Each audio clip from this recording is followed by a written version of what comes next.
Today's chapter in our social studies book is Chapter 2, Lesson 1, Michigan's First People. How did life change for Michigan's tribes once they met the Europeans?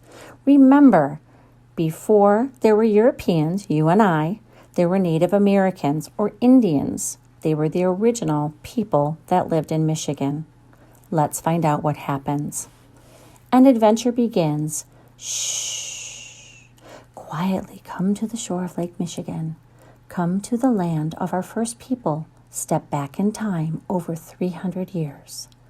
This is long before your great-grandparents were born.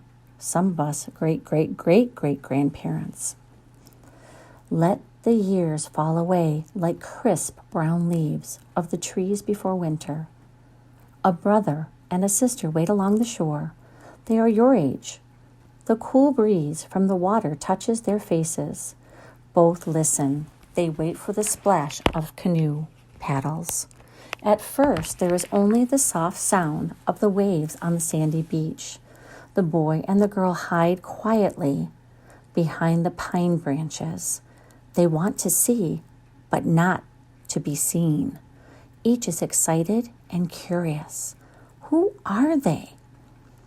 The children are Native Americans. Native means first when used this way. The girl's name is Jeekins, which means small cedar. Those in her family call her Gigi. Her brother's name is Nabek, and it means boy bear. They are members of the Ojibwa tribe. Their home is in the Upper Peninsula. Since they are young, they have never seen traders before. Traders from far away. Gigi says, "Look, they are coming in 2 very big canoes." "I can see them too, Gigi. Look at them. Their skin is so light. Their faces have much hair. Ha! It looks like they have little bears on their cheeks." "Bonjour!" shouted one of the traders to the Ojibwa along the shore. Gigi and Nebek did not know this was a French greeting meaning good day. Bonjour! Try it yourself. "Brother, listen. The traders talk so strangely.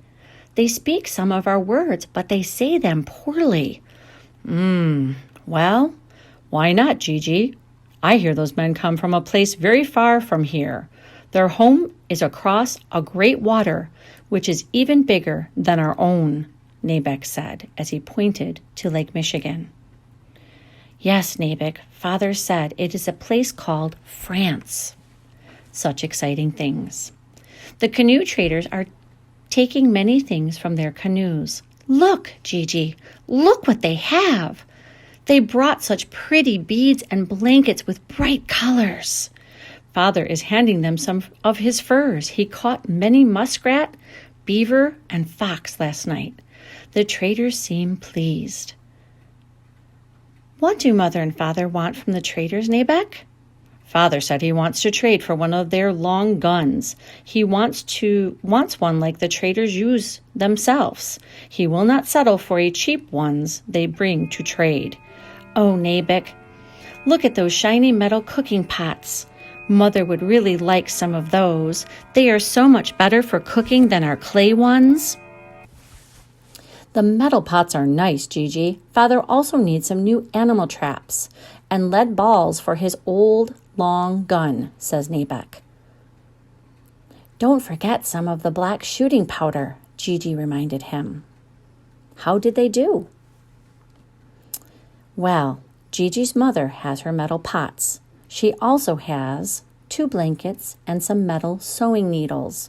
Mother made a good trade using her sugar from the maple trees. She also traded the wild rice she gathered. I don't think Father got the trader's long gun, though. He seems a little sad. But Nabek, he has a new metal hatchet. Father also got lead balls to shoot from his gun, more shooting powder, and a beautiful blanket. Now the traders are loading the furs into their canoes. Gigi and Nabik watch as they push away from the shore. The traders begin singing as their paddles dip into the blue water. Soon they are out of sight. Gigi and Nabik scurry back to the village. Later, their father told them he tried to trade for the Frenchman's long gun or rifle. He offered the best furs for it. The trader said he would not give it up, except for all the furs. Father could not do that. He had to think about the rest of the family too. They would not have any new traps or blankets if he did. That was just too much to give for any gun. Take a look at the top of this page. There is a box here, and of course that's a text feature, so we are going to look at it and analyze it, and I want you to think to yourself, what does it mean? The top says, how many furs does it cost? Prices may change without notice. So boys and girls, remember, way back when the French traders were trading with the Ojibwa Native Americans, there was no money. They traded. So if we look down where it says blanket, if I wanted a blanket and I was a Native American, I would need to give 3 beaver or 4 deer skins for a blanket. If I wanted gunpowder, that would cost 1 beaver for each pound. So depending upon how much gunpowder, that's the black powder that they put into their rifles, 1 beaver skin or beaver fur for each pound of gunpowder. And you can look down. So we have a brass kettle for cooking. That would be 1 pound or beaver for each pound. 60 lead bullets, 1 beaver or 15 muskrats. Cloth, 1 beaver for each yard, a yard being 3 feet. Earrings, 1 small beaver for each set. And a hatchet, 5 beaver for 10 fox skins. Gigi and Nabik's father had to make a tough choice while trading. He had an opportunity to make the trade. He would pay a cost if he did. So let's read that again. Gigi and Nabik's father had to make a tough choice when trading. He had the opportunity, which means he could have done it, to make the trade. However, he would then have nothing else to trade. And as the cold winter came to Michigan, his family may not be able to use the furs because he traded them all away for the long gun, or he could trade those furs for blankets. It says when you buy something, you must make the same choice. Do you have to give up too much to get what you want? Meaning that video game costs more than buying 3 other things. That's called an opportunity cost.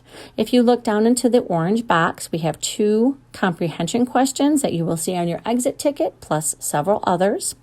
Number 1, what country was home to the fur traders? Number 2, what things did the Ojibwa get from the traders? And how did they make their life easier? So if they got a metal pot, how would that make their life easier? If they had a blanket, how would it make their life easier? Think about it. There's no Myers, there's no Target, there's no Kroger's. They had to trade with the visitors for everything they needed. Otherwise, they would live off the land like they had done for hundreds of years. That's it for this chapter.